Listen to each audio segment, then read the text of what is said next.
बाबा जी की प्यारी साथ संगत जी, राधा स्वामी जी। आज हम ऐसी साखी के बारे में बात करेंगे जो परम पिता परमात्मा है, खुद नहीं आता है। वो अपनी कला किसी व्यक्ति के अंदर, किसी इंसान के अंदर रख देता है। इसी पे हम बात करेंगे। जो खंडों ब्रह्मांडों की संभाल करता है वो कभी खुद नहीं आता है। बड़ा ऊंचा देश है। अच्छा, हम वहाँ पहुँच भी नहीं सकते। हमारे उद्धार के लिए वो परम पिता परमात्मा किसी आदमी के अंदर अपनी कला रखकर भेज देता है। क्या कहते हैं? अपनी कला रखकर भेजता है। अगर समझाने की बात करें, हमें कौन समझा सकता है? कौन हिदायत दे सकता है? क्या गाय भैंसे हिदायत दे सकती, समझा सकती? नहीं। घोड़े? नहीं। कोई भी हमें ज्ञान नहीं दे सकता। उसमें गाय भैंसों में अक्ल नहीं होती। पशु, वो भी नहीं समझा सकते। हम आदमी और वे पशु, कोई नहीं समझा सकता, क्योंकि उनमें अक्ल ही नहीं होती। हमें तालीम देने के लिए, हमें सिखाने के लिए, अच्छी रास्ता पर, अध्यात्म के रास्ते पर ले जाने के लिए, इधर से उधर रास्ते पर ले जाने के लिए वो अपनी कला, अपने जैसा मनुष्य बनकर आता है। अच्छा, वो आम आदमियों जैसा आदमी नहीं होता है। वो और पोजीशन में होता है, किसी और पोजीशन में होता है। उसकी तुलना किसी से नहीं कर सकते हैं। उसकी तुलना करना चाहें तो हम किसी से नहीं कर सकते हैं, क्योंकि वो अकाल पुरुष। अच्छा, पहचानने में नहीं आता है। हाँ, दूर से देखने में तो आदमी जैसा ही लगेगा, लेकिन नहीं, वो बिल्कुल अलग होता है। उसकी तुलना किसी से नहीं कर सकते हैं। आगे बात करते हैं। वो जो आदमी बनकर आया, आदमी नहीं, वो अकाल पुरुष है, अनामी है, सबसे परे है, सर्वशक्तिमान है, दयाल है, रहीम है, और जितनी भी विरोधी ताकतों का नाश करने वाला है। कोई भी विरोधी ताकत हो, जैसे मन हो गया, माया हो गई। मन और माया जो है, इसकी तो गांठी बंधी हुई है। ये सब पर भारी रहता है। ये भक्ति करने ही नहीं देते। कभी भजन पे बैठो तो कभी माया का प्रकोप, कभी मन बाहर ले जाता है, मन को ठहरने नहीं देता। इसीलिए कहते हैं मन माया की गांठ बंधी हुई है।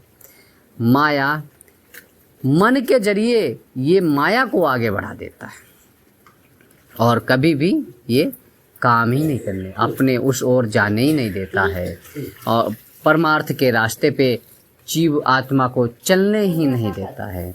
ऐसे मालिक किसी बंदे के अंदर अपनी ताकत रखकर भेजते हैं, और उसकी रजा में जो व्यक्ति रहता है, जो रूह रहती है, वह वादहु ला शरीक है। खुद खुदा वो मालिक इसके अंदर रहता है, दूसरा कोई नहीं। सबका विधाता और यह पैदा करने वाला वही होता है। परम पिता परमात्मा सभी को पैदा करता है। किसी को ऐसा नहीं किसी को किसी और ने बनाया, नहीं, सबको वही बनाता है, किसी और को नहीं बनाता है। आगे बात करें। अच्छा, जब युग बने, शुरुआत हुई, तो सबसे पहले तू ही था, वो अकाल पुरुष ही था। जब युग शुरू हुए, दुनिया बनी, तब भी वही था। उससे पहले कुछ भी नहीं था। वो परम पिता परमात्मा वही था शुरुआत में भी, और जब युग बनाए तब भी वही था। उसी ने तो बनाया, सब कुछ उसी ने बनाया है। और सबकी प्रतिपालना, सबका लालन पालन, सबका करना उसका ही काम था। और इस परमात्मा का जो जलवा हर एक इंसान के अंदर है, वो परमात्मा हर एक इंसान के अंदर समाया हुआ है। ऐसा नहीं किसी इंसान के अंदर नहीं समाया हुआ, हर इंसान के अंदर वो समाया हुआ है। तो आगे हम बात करते हैं, चाहे कोई हिंदू हो, चाहे मुसलमान, चाहे सिख, ईसाई, चाहे सतगुरु, चाहे चीन के हों, जापान के हों, किसी भी देश के हों, पुरुष हों, स्त्री हों, कोई भी हो, सबके अंदर उसका जलवा, उसकी रहमत हमेशा बरकरार रहती है। उसके बिना कुछ भी काम नहीं हो सकता है। उसका एक ही कानून है।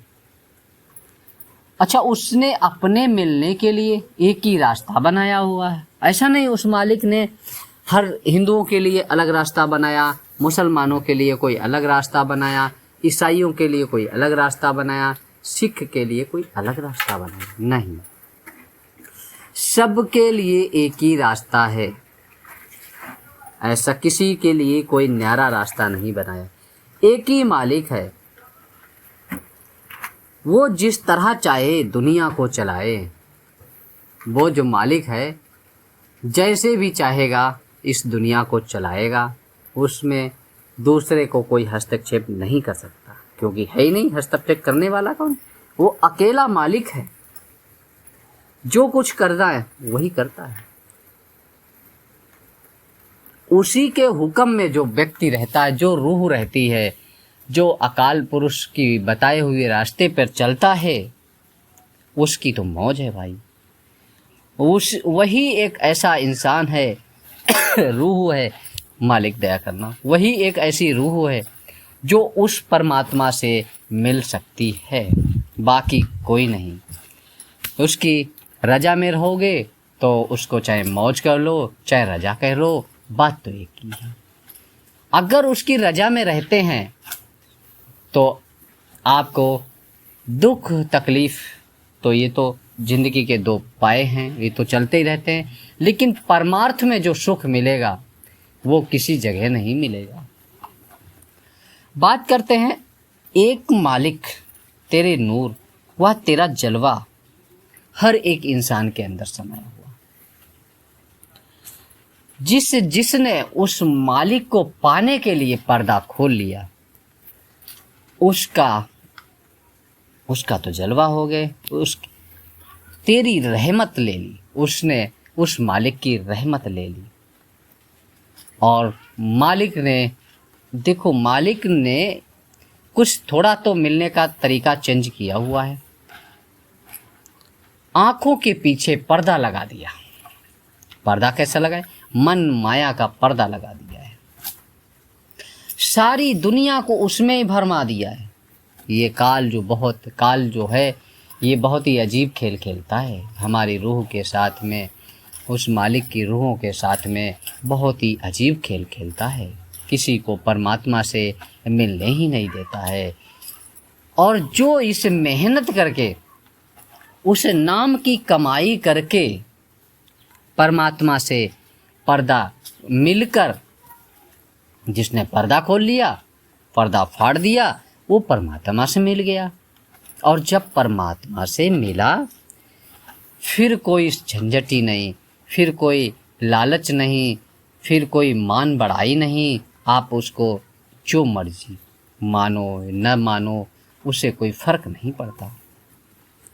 कहते हैं सारी त्रिलोकी का मालिक, सारे त्रिभुवन त्रिलोकी संसार जो भी कुछ कहना है, सबका मालिक वो आप ही है। और अच्छा, जो कुछ करता है वो स्वयं वही करता है, उसकी रजा में ही रहना। जो कुछ हो रहा है उसकी रजा में ही हो रहा है। ऐसा नहीं उसके बिना कुछ हो रहा होगा, उसके बिना पत्ता भी नहीं हिलता है। तो इंसान तो बहुत दूर की बात है कुछ सोच भी सके। उसकी रजा में रहोगे तो वह सारे जगत को आप हमेशा राज करोगे। और उस मालिक तक पहुंचने के लिए आप एक अच्छे मार्ग पर चलकर उस मालिक तक पहुंच सकते हो। जब तक वो मालिक न चाहे आप उससे मिल नहीं सकते।